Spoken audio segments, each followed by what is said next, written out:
Okay, good morning, good afternoon, or good evening. My name is Pavel, and I am the CEO and co-founder of BrnoLogic. BrnoLogic is a spin-off company based in middle of Europe, in the Czech Republic. Our company is focused on the area of network packet processing acceleration in the FPGA, and since we know many people interested in this technology, we are organizing this webinar today for a larger audience. And I'm really excited to have so many of us here, and it's clear that today's topic is very, very interesting. And now I would like to introduce our keynote speaker. Jan is, as you have probably had the chance to read as well, an expert in the DPDK and in the FPGA-based network applications. So welcome, Jan. Hello, can you hear me? Yeah, perfect. But before I give you the floor, I'll start a little general. So next slide, please. You may have asked why today's topic is so important. The reason is efficiency. Without the use of special cards, servers in data centers consume much of their processing power on networking issues instead of application tasks. How should we deal with it? We should leave processing of network tasks to smart network interface cards, the so-called SmartNICs. Moreover, we can get some very nice energy savings when such card will be based on FPGA. And in addition, thanks to FPGA flexibility, we get the opportunity to accelerate the application itself. Next slide, please. And are you wondering if the SmartNIC market is just a side or marginal market? Well, it depends. Here you can see some nice numbers of FPGA SmartNIC market size and its evolution over some years. And the numbers shown here are not small. What is probably more important, there are well-known company names in this business. One can see Intel, AMD that acquired Xilinx a few years ago, Cisco, Marvell, Molex, Broadcom. So we are in a good company. And those mentioned are only card or chip manufacturers. The ecosystem is composed of many, many other suppliers. Now it's yours, Jan. Thank you. So hello and welcome. In this webinar, we have three main topics. The first topic is about network interface cards architecture, some kind of overview. It will be a little bit technical. And how does it correspond to the DPDK? DPDK is some software framework for developing network applications. Second topic are Field-Programmable Gate Arrays, FPGA, which is a kind of chip that can be programmed and that is useful for writing or developing very high-speed network applications. And finally, we'll somehow tie it together in the topic of SmartNICs. And so we'll see how those topics can somehow correlate together. So let me start with architectures. First of all, we will start with the computer architecture. I think that all of you understand that we have some CPU, we have some main memory in computers and servers, and that CPU can read-write the memory. Second, the CPU can write and read registers of certain peripherals like timers and network cards, graphic cards, and so on. So the CPU can program all these things to somehow do some useful work. And these things are very often configurations, and those are made by some drivers of the operating system. Certain peripherals, like network cards, can work in a mode we call bus initiator, and bus initiators can perform so-called direct memory access, which means that the peripheral can directly access into the memory.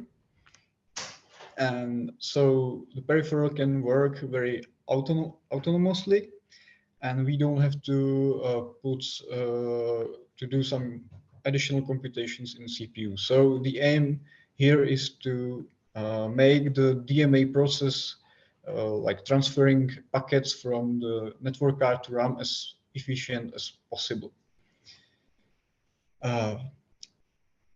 Because the peripheral can initiate bus transfers in the system, it can control other peripherals as well. It can talk to other peripherals as well. This has some security implications because such peripheral can write anywhere in the system. So there are some counter measurements, some means that prevents this, and we need to be able to configure such things for those peripherals from the CPU, which is usually ensured by the operating system. However, this approach where network cards can talk to another peripherals is being exploited recently. Like we can receive traffic and pass it to some other peripheral like GPU that can perform some computation. Network cards are one of the best examples of DMA enabled peripherals, and about DMA will be the DPDK system is very tightly coupled with DMA in the system. So the anatomy of network interface card, there are usually these four main, let's say, top level components. One of them is some connection to the system bus. Here in this example, there is PCI Express endpoint. So we need some logic that can talk to the bus, that understands the bus protocol and other things.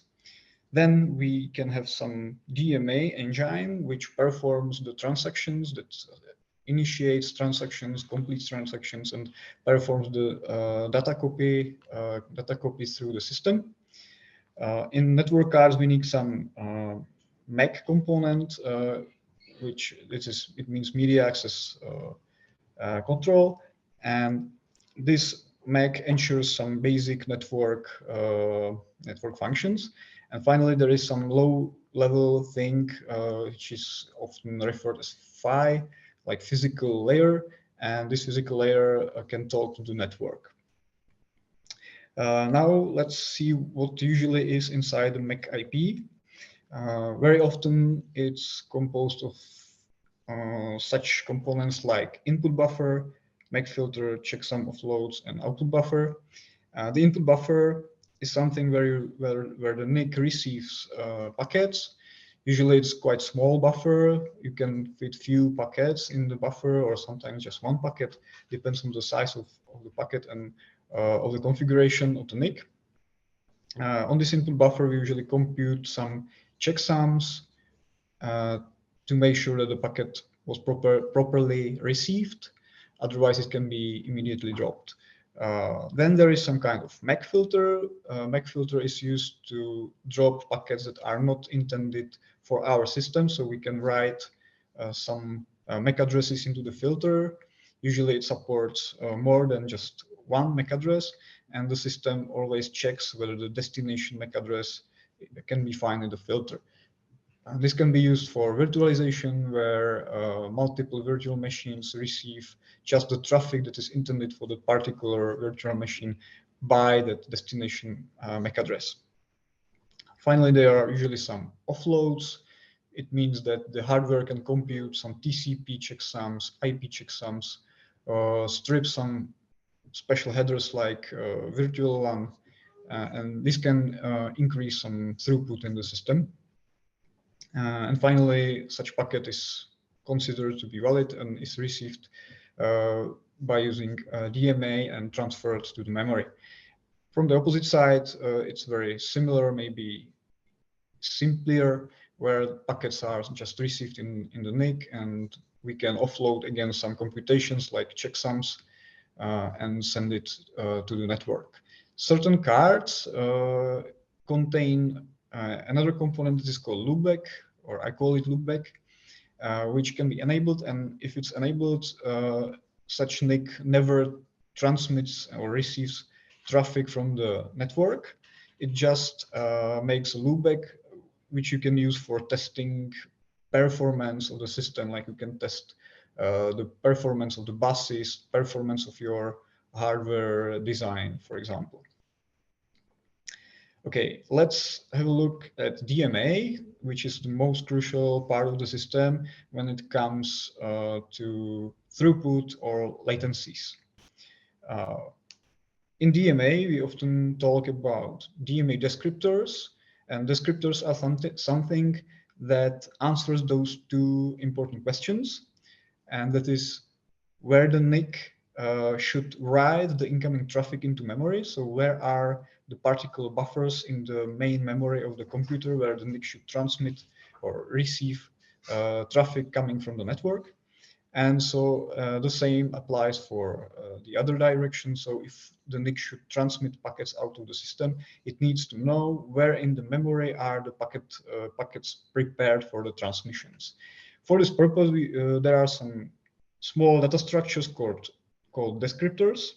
A descriptor usually contains some kind of buffer address. So it points into the memory and tells here in the memory there is the buffer to be used. It contains information about the buffer capacity. So for receiving, this number tells the NIC what is the largest packet that can be received.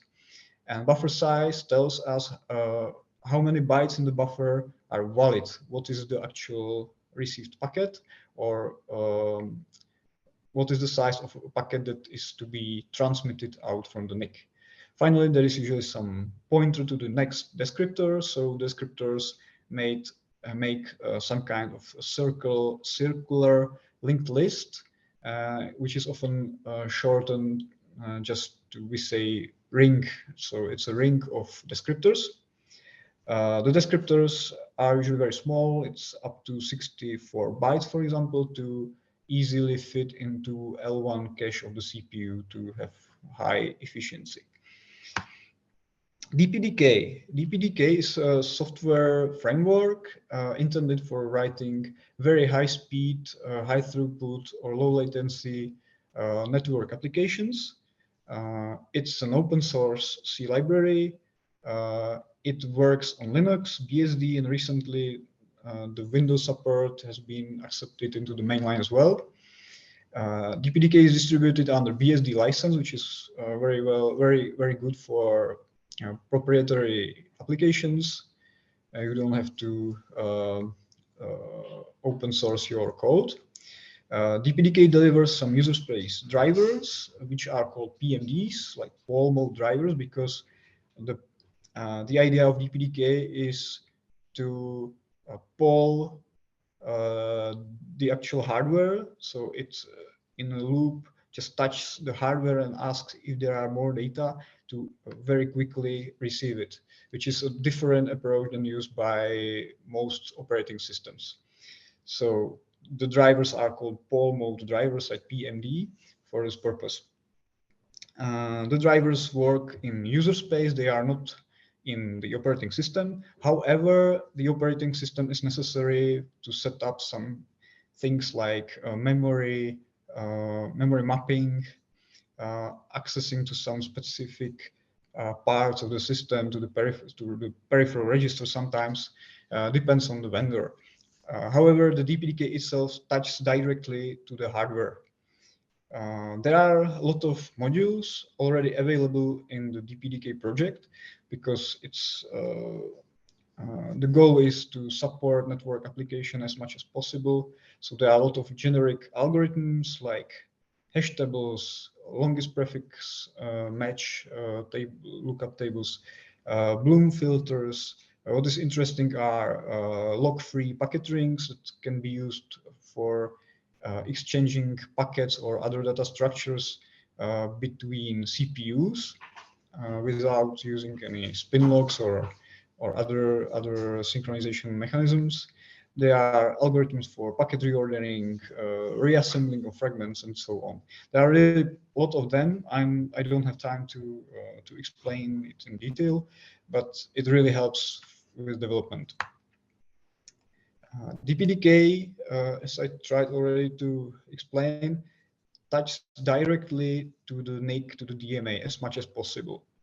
So the drivers knows how to talk to the DMA, how to exchange the descriptors, and this makes all the transmissions and receiving much faster. DPDK benefits from using huge pages.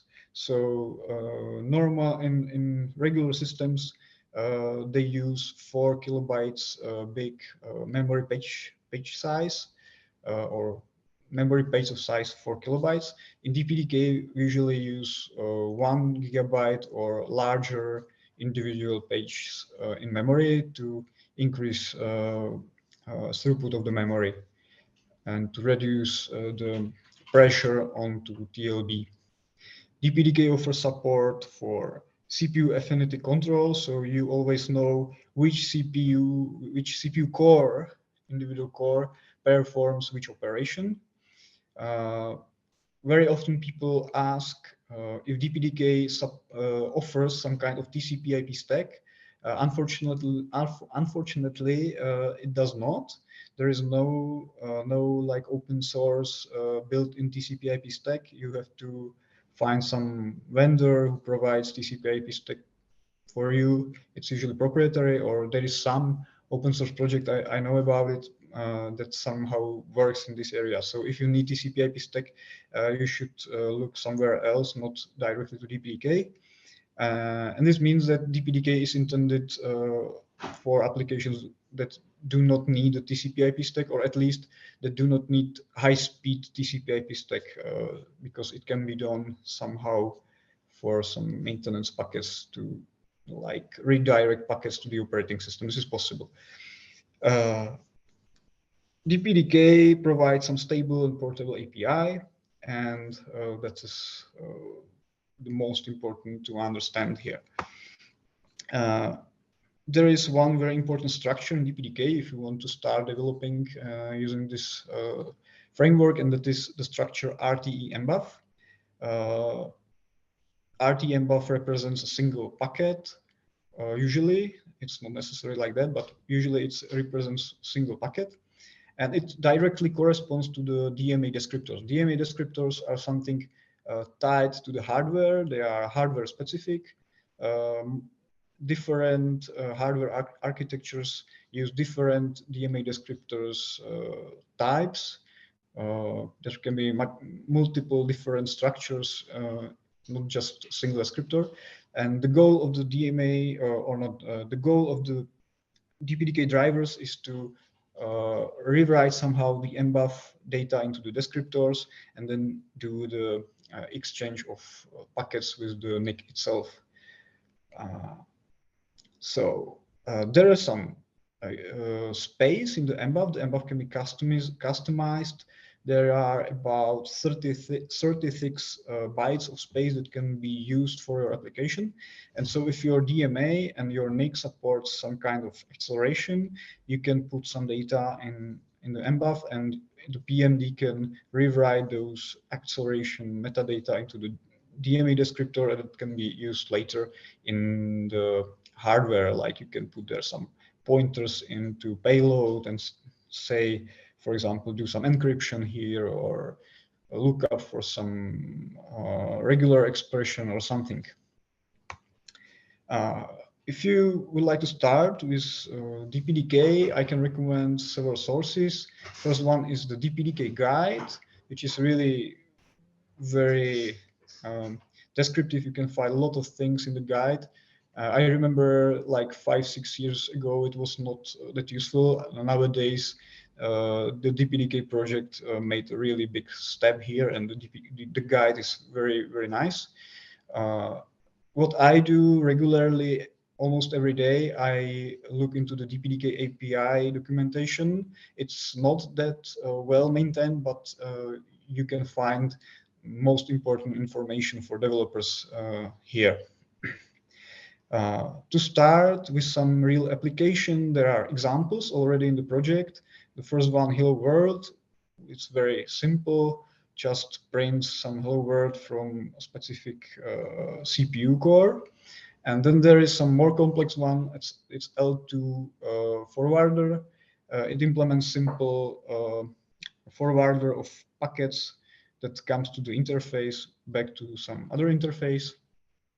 It's quite complex application because it can do a lot of things inside, but this is a good place to start to study DPDK itself. TestPMD. TestPMD is a special application of DPDK. it can be usually installed by using your distribution. If you install DPDK using your distribution like RPM package or something like this, you can usually find this PMD already there. And it can be started with some in some interactive mode, and you can test your network card, the driver, and find out how does it behave in certain situations. Finally, this is pointer from me, from my private GitHub repository.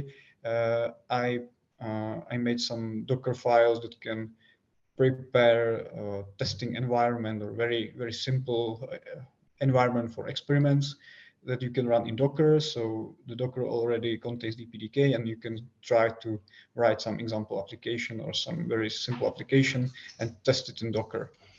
For some specific network cards, it might not work, but it can work also in production somehow, but it's not intended for production. Okay, field-programmable gate arrays is another topic here. So let's go. FPGA is a chip that contains some kind of matrix of simple or even more complex programmable elements. It's a very regular structure of things, and there is a big or maybe a huge interconnection system that can be configured for your needs. The simple elements, or we call it sometimes primitives, are lookup tables. Lookup table is something where you, for example, give address of 4 bits, and it gives you some output. There are 16 possible addresses, and you can program the lookup table to contain some information. Registers can store a few bits of data, and if you connect multiple such simple some primitives together, you can create a small memory blocks. Usually it's few bytes, sometimes few words. I believe that you can make some memory up to about 1 kilobyte or something like this. So it's very useful for very small temporary buffers or something like this. There are another kinds of blocks that are a little bit more complex, and that is block memory. Block memories are intended to work as memory always, and they provide you something like 1 kilobyte per block or more. But if you can connect multiple block memories together and create a bigger memory like a cache, it can be it's something very similar to CPU L1 cache or something like this. So you can use this memory to store some temporary packets or something like this. Another complex elements are called hard macros. The FPGA contains some special elements like Ethernet physical layer or PCI Express endpoint or something. If there is something very complex that cannot be easily implemented in the FPGA itself, because it would be huge or very space consuming, like cryptographical stuff, FPGAs can provide you some hard macro that already is in the silicon, so you can just use it and don't have to use the space of the FPGA. So you as a programmer can configure this FPGA to implement the hardware you need. Usually FPGAs are very good for homogeneous tasks. So if you have a lot of very similar things, it usually matches very well to the matrix. It runs usually at quite low frequency, from 100 to 200 megahertz. It depends. It can be even more. It can be less. This is up to your purpose. And thanks to this feature that you have a lot of parallel computational units, it can be very energy efficient when, for example, comparing to GPUs. As developers, we have to take care of clock domains because the elements are synchronized on some clock signals, and there can be multiple clocks in the FPGA, and we have to take care of those asynchronous crossings between different clock domains. This is up to the developer to take care of those stuff. FPGAs are usually programmed by some kind of hardware description language. One of them is VHDL, another is Verilog. You can describe your circuit in quite a readable way. If you get used to how the language works, it's really easy to interpret the code.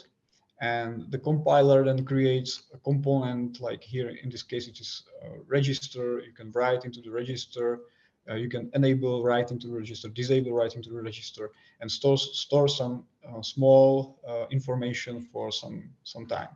And by describing it in this language and running some compiler on it, it is synthesized for the metrics and mapped into the structure. This is explained at this slide. So if you have some input code here in this example, we have some kind of adding two input registers R0 with R1 and storing the result into register R2. This happens on every single clock impulse. Then you put this to the compiler. Compiler creates some kind of netlist where it identifies the elements in the source code and creates a kind of netlist. Here you can see two registers R0, R1 that are connected to some adding logic. Adding logic performs the operation and stores the result into register R2. This is why we call this representation as register transfer level, because everything is in this way explained, like we get some information from registers, some data from registers, perform some operations and store them into another register. This quite general netlist can then be synthesized for the target architecture for your specific FPGA, where each FPGA has different specific primitives inside. So you have to really know what type of FPGA you target. And the generic RTL netlist can then be synthesized for your FPGA. So the specific components are used to implement your logic.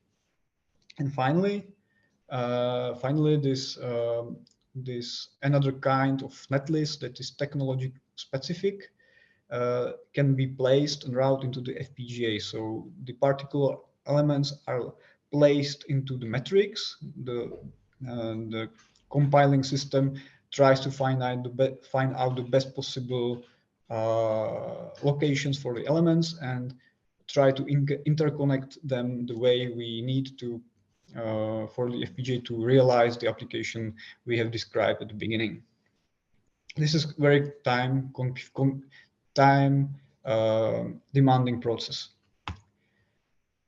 because it really takes a lot of time to synthesize design this way. When we develop hardware, we usually write the HDL code and then we create simulations or verifications. Simulation can be run much faster than doing the compilation itself, and it can automatically test that your input code really works the way you expect. Usually, the system Verilog language is used for this purpose. You can also use VHDL or Verilog themselves, but system Verilog is usually the better choice. There are two types of simulations, behavioral and structural. Usually we use the behavioral simulation model, which is much faster. You can faster find the issues of your circuit faster, but it's not that accurate as the structural simulation model. So if you really want to simulate something based on timing in the circuit, you need the structural simulation model. But usually we use the behavioral one. Because the designs very quickly grow into big sizes, even with quite simple applications, we need to use some kind of component system. The VHDL itself provides some means, so you can describe an external component that is delivered by some third party, for example, and you can include it in your design. And so the logic is usually split it into particular IP cores that implement a specific thing you need. When we design or plan how to develop some application, we always have to look at how many resources each particular IP would consume, what is the maximal frequency of each particular IP, because this really influences how the design would behave when we finish the application. And if some IP core, for example, is too slow, the design would not work as we expect. We need to understand if the particular selected IP really supports the target FPGA model we are intended to be used. And when we tie it all together, create the final design where all components are there, develop some custom code, then we still need to check if it fits the target FPGA size, for example. So sometimes it happens that you plan your application and it doesn't fit the FPGA well, so you have to use another bigger one, for example, and it is more expensive and has a lot of implications. And there is a good question how to simulate the final big design, how to do it efficiently, how to verify, because it's often a very complex thing. There are a lot of third-party companies providing IP cores for you, and you can, for example, there are some of those. There is an approach. I remember it starts, or I don't know when it started. It's quite a long time ago, but I remember a very big step in this area, like 10 or maybe 15 years ago, when there was this thing called high-level synthesis. And the idea is to use regular C code, take some real C application, or you can use Python, for example, and take this code and compile it into hardware description language, and get this implemented in FPGA, so you automatically get more throughput, more power, because it is not executed sequentially, but in parallel in the FPGA. In practice, this is not that good as it looks like. You need to understand what's behind this. You cannot use any C code. You need to understand how the C code is translated. So you must use some specific coding style, specific statements. And if you do something in a little bit different way than the compiler expects, then it easily fails to understand what your code is about. There is a question how to integrate this C code with third-party IP cores. There are approaches, but it's sometimes quite strange, because it really breaks how you write C code. You can return back to VHDL and it will look maybe much easier sometimes. But the approach exists and some of them are useful. Usually this HLS can be used for DSP processing, where you describe your kernel-like code with a similar thing that is used for GPUs, and this code can be quite well compiled into HDL and used. It doesn't work very well for general purpose things. There is one attempt called P4. It's a language. I believe it's at least 10 years or 15 years old thing, which describes network applications in very similar way like in C code. It's a domain-specific language to describe network applications.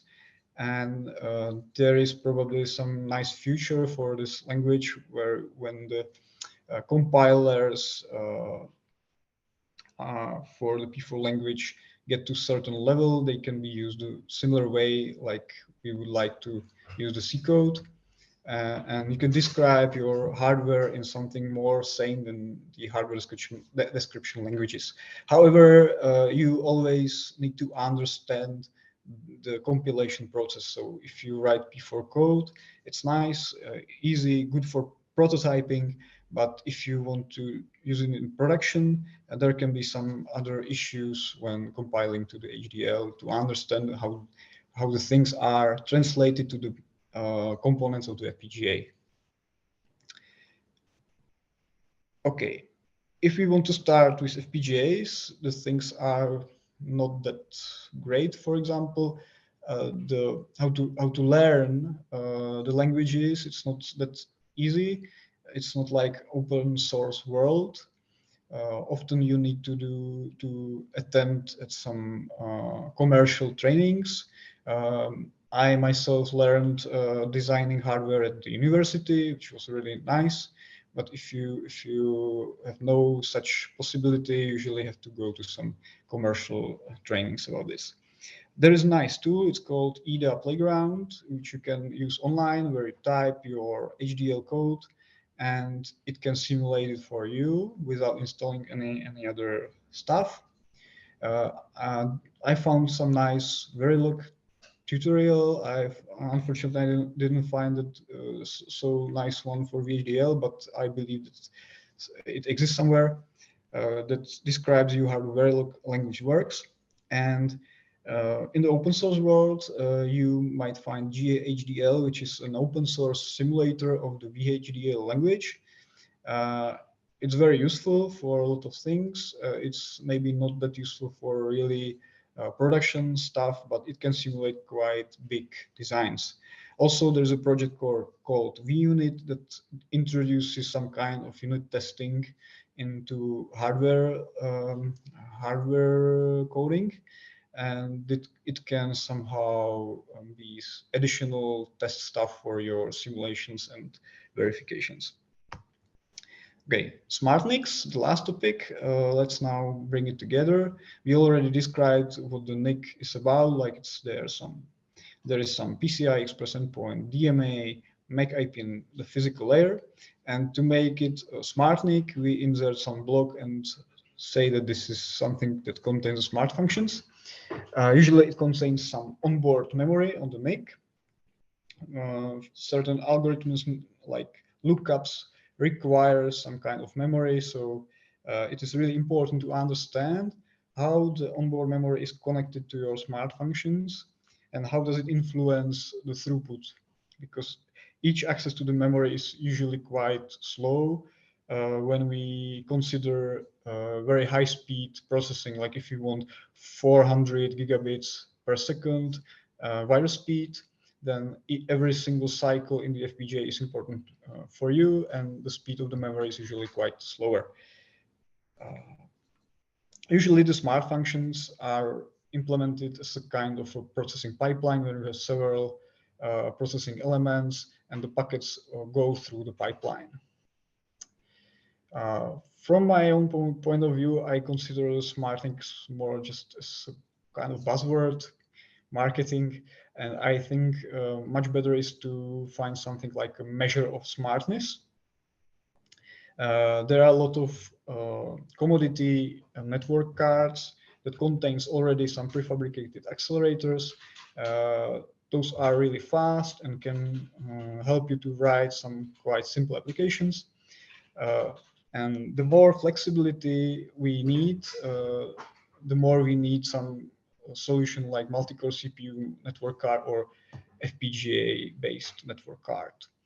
Especially if you target the state-of-the-art throughput that is currently being deployed, like 400 gigabit networks or 800 gigabit networks, then the commodity NICs are not on the market at the moment. So you need to design by using FPGAs. Otherwise, you cannot meet the requirements, the throughput requirements of the network. You can find a lot of network cards on the market that already contains FPGA, so you don't have to design your own one. The goal is to choose the network card that fits your needs, select the FPGA of your needs, so this is important, and write your code and apply it for the NIC. The question is, how does it relate to DPDK? Is DPDK supported for those NICs? Sometimes sometimes it is, sometimes it's not. There are NICs that contain some well-known chip that provides, or IP core that provides you the important logic for doing the networking stuff, like the Intel N6000 series. And there is already a driver in DPDK that can talk to this logic.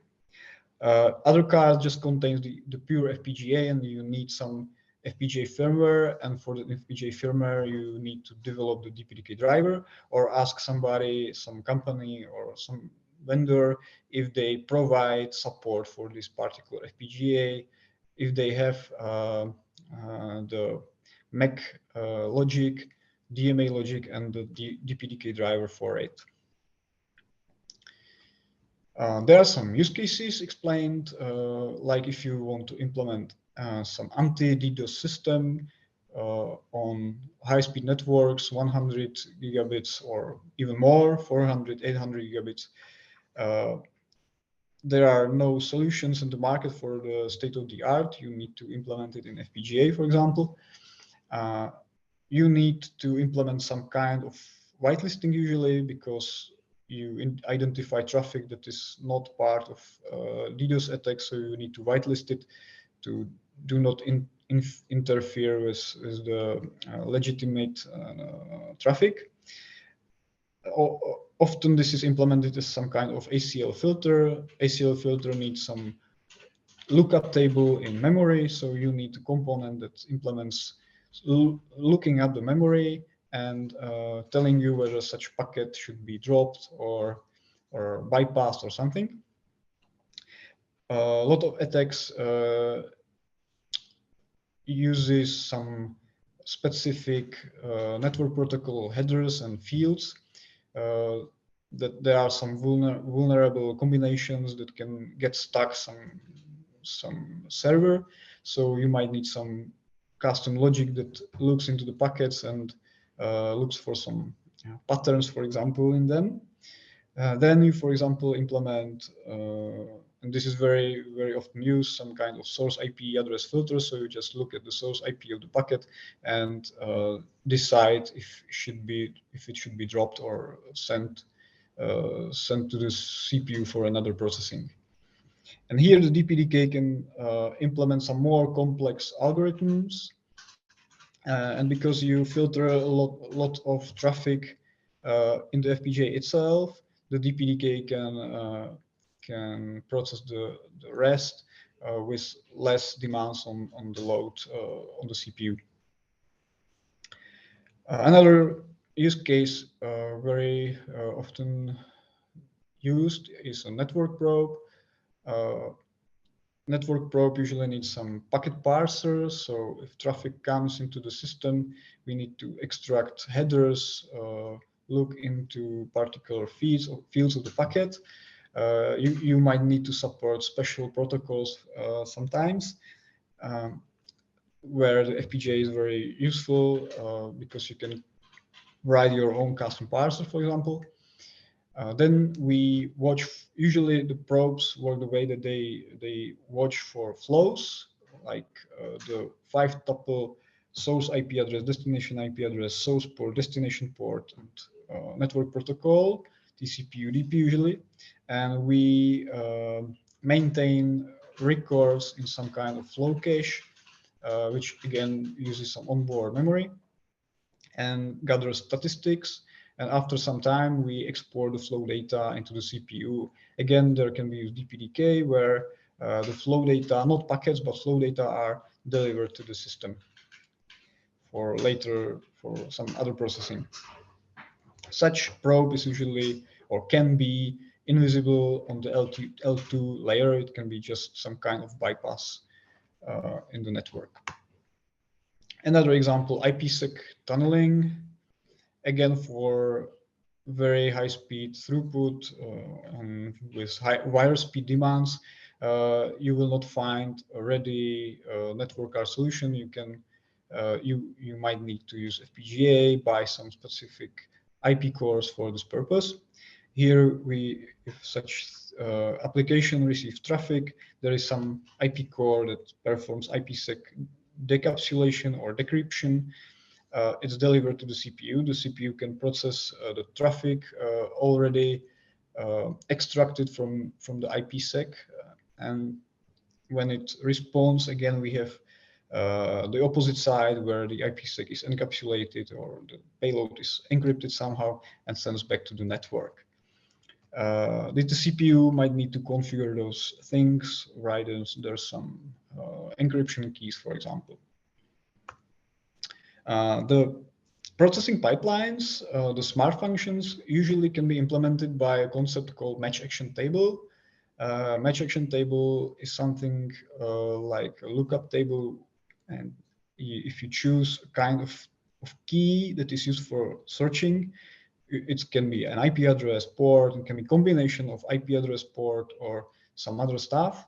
The match action table is quite generic concept how to describe your application, the function. It really implements some kind of smartness in the system. So usually when a packet arrives, we extract some headers, some fields, and perform some lookup. And the lookup gives us an action that should be, or a list of actions that should be performed on such packet. So you can drop that packet, assign some metadata, store a flow record for that packet, and so on. Finally, such packet is delivered by DMA, for example, to the software part. If we use FPGA, because the commodity NICs without FPGAs already can provide you such match action table. So you buy your NIC and it contains some prepared match action tables for you that can perform some such stuff, but they are hardwired inside. With FPGA, you can choose what kind of match action table you need. So it brings some flexibility there. You can customize your parser, so you can write applications for specific protocols, and you are not restricted to deliver just packets to the software. You can deliver other things like headers only, or some flow data and other things. This can be customized when using FPGA. Match action tables can be pipelines, so you can have multiple match action tables. They can work in parallel, so you can do two lookups at once. This is heavily influenced by types of memory available on the NIC. And the organization of match action tables can significantly affect how your design perform in wire speed scenarios, for example.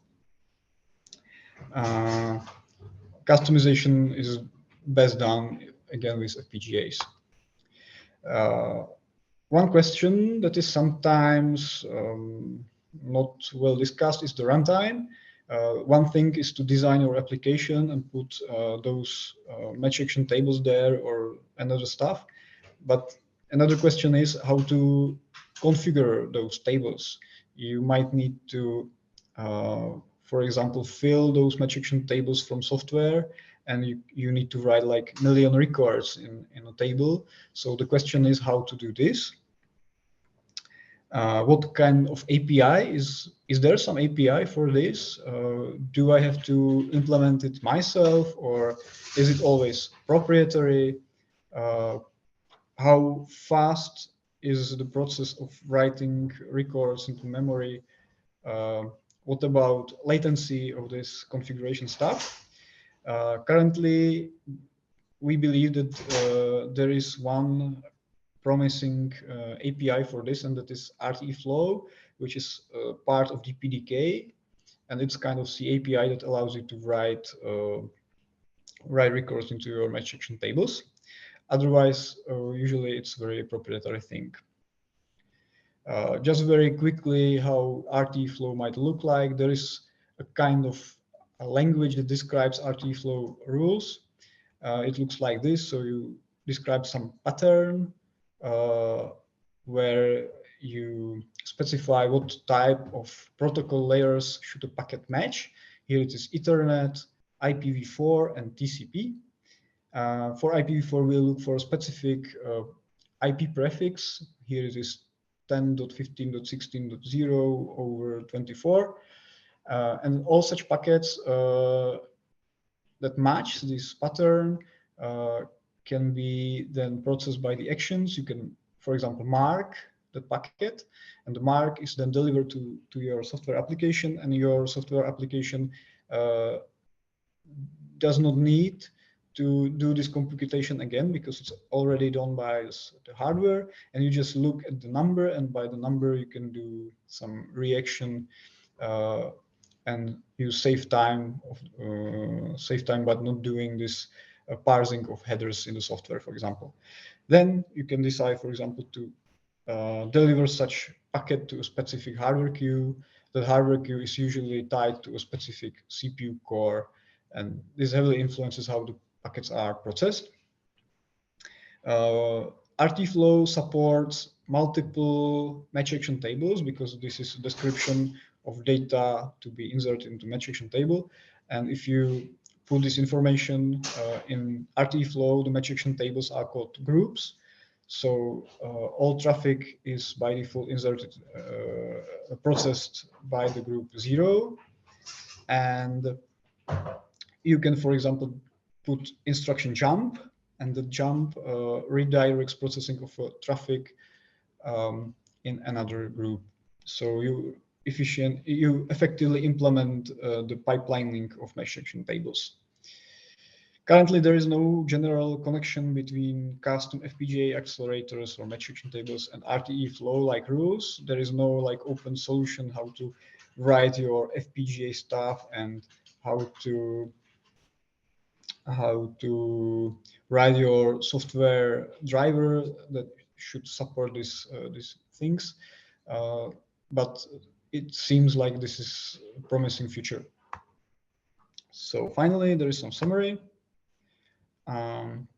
NICs are basically a kind of a DMA with network-specific logic. Performance highly depends on the DMA capabilities.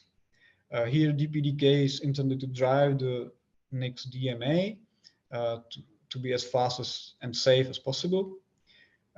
Custom network processing can be offloaded into NIC, and if it's SmartNIC, you have more possibilities. Here, FPGA provides very speed processing and is very flexible and customizable. FPGA development is a complex and expensive process, as you could see. You need some skilled developer that understands how the synthesized process works, how to write the HDL code, how to integrate IP cores together, how to estimate what FPGA do you need. And for the control path, the configuration of your hardware design, there is no like simple single standard, and we believe that RTE Flow would work well for this purpose. Why winning combination? Why the DPDK and FPGA is the winning combination? We believe that FPGA provides high flexibility, wire speed performance, and low latencies. There are big vendors that deliver FPGAs to the market, like AMD or Intel. Communication between NIC, or in fact the FPGA, and your CPU requires some DMA, and this DMA transfers must be controlled efficiently. And here is where DPDK comes into the process, where DPDK currently is de facto kind of a standard. It's pushed by big players, again, like Intel, NVIDIA, and others. And it's an industry standard for high-speed packet processing at the highest possible network speeds currently deployed. And in DPDK, there is a promising feature called RTE Flow. It is developed very actively. It is extended in every new version of DPDK, and we believe that it's becoming a standard for configuring the processing pipelines for packets. So if you want to start with DPDK and FPGA, you have to choose your FPGA network card hardware,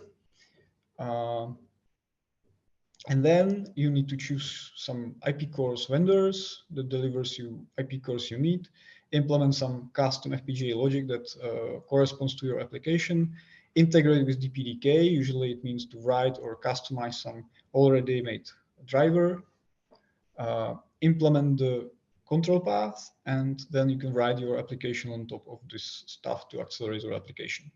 These services are covered by the company BrnoLogic. And that's all from me for now. Okay, Anne, thank you. Well done.